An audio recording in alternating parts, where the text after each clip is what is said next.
In this video, we're going to learn about chemical equations.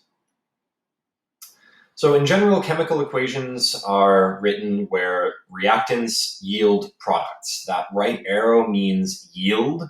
We can't say that reactants are equal to products since they are different things, but you will get conservation of mass in the sense that if you start off with a certain number of hydrogen, oxygen, and carbon on the left, well, on the right in the products, you will have the same number of each type of atom. So there are a couple of things that can be written over the yields arrow. For example, you might have a temperature at which the reaction occurs. You may have another substance written. This would be a catalyst. So for example, in this reaction, the hydrogen and the C2H4 are reacting together to form C2H6, but the platinum acts as a catalyst. It's not something that is changing overall, it's just facilitating the reaction. It gets involved for part of the reaction and then is reformed as platinum. And because it's recycled, as catalysts are, you probably learned about this in biology, with enzymes, it's not going to be something that changes overall in the reaction, and so we can just leave it here. You might see a catalyst once in a while.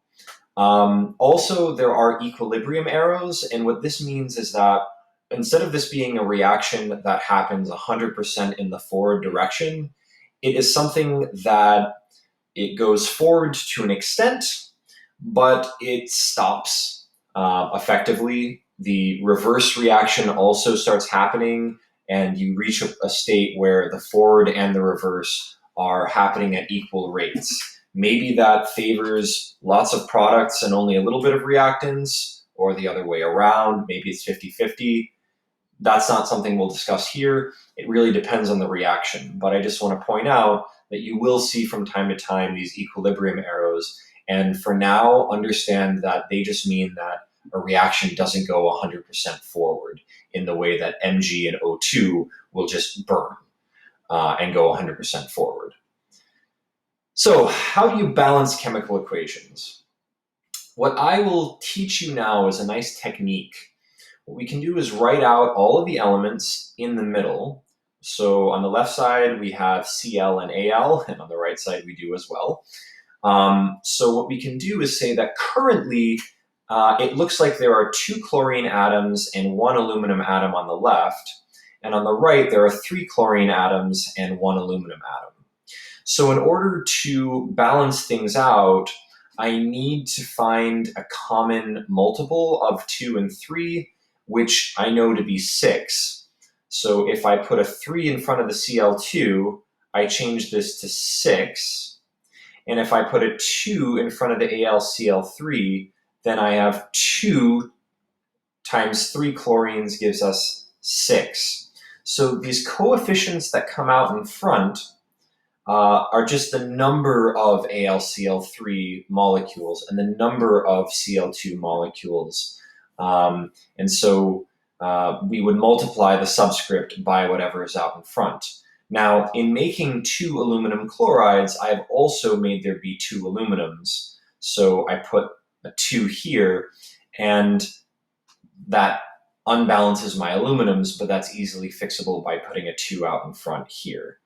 And there we go. That is a balanced chemical equation because on the left side I have 6 chlorines, and on the right side I have 6 chlorines, and on both sides I have 2 aluminums. Let's move to another example. HNO3 plus Al yields AlNO3 taken 3 times plus H2. Well, if I look at this, I've got H. Now, my nitrate does not change over the course of this reaction. And because it's not being formed or decomposed, I can write out nitrate as one thing, as one species here. It just makes the balancing a lot easier. You don't have to balance the nitrogen and oxygen separately because, again, the nitrate does not change during the reaction. It doesn't decompose or form. So here, we're going to say that there's 1 hydrogen, 1 nitrate, and 1 aluminum. versus versus 2 hydrogens here, 3 nitrates, and 1 aluminum.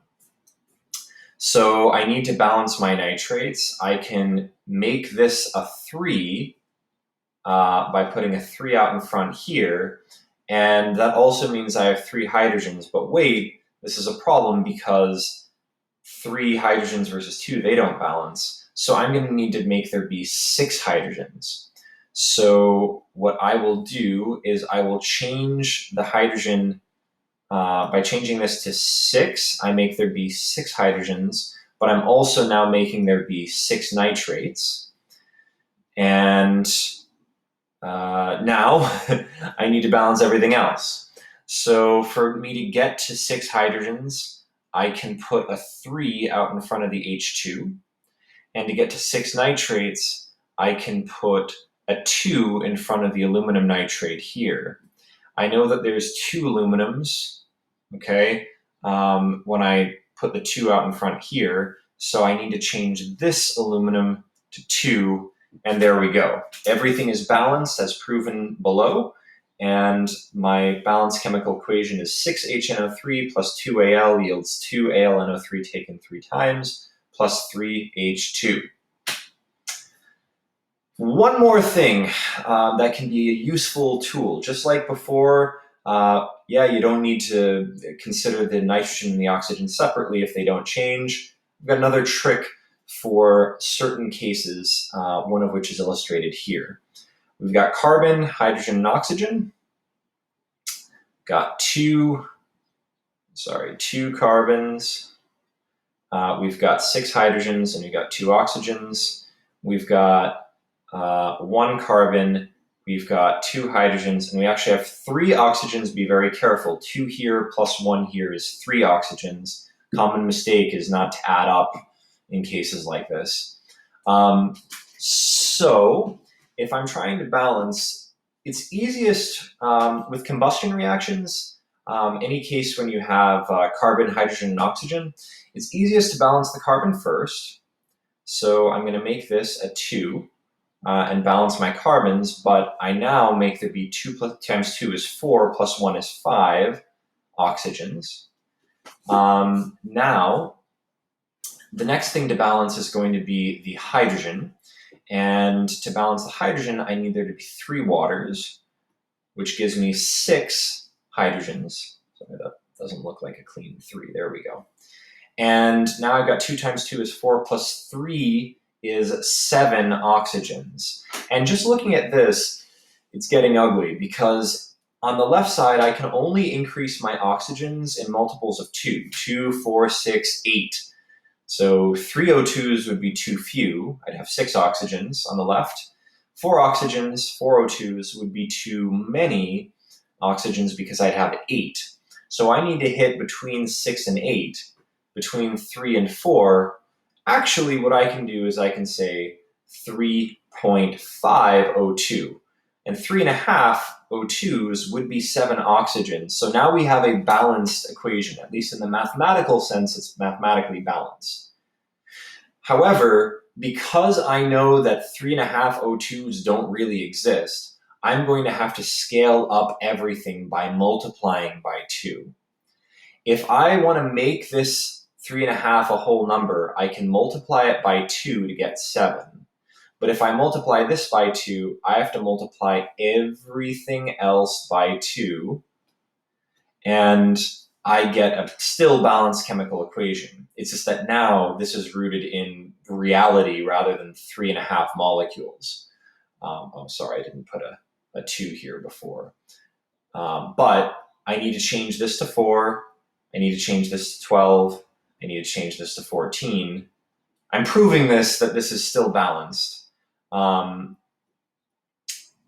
If you were showing your work, you wouldn't need to do this last part because once you have balance, fine, multiply everything by 2. But as we can see, we have a balanced chemical equation, and it's rooted in reality because we don't have decimals for numbers of atoms. So I hope this video has helped. Let me know if you have any questions or comments in the comments section. Thank you.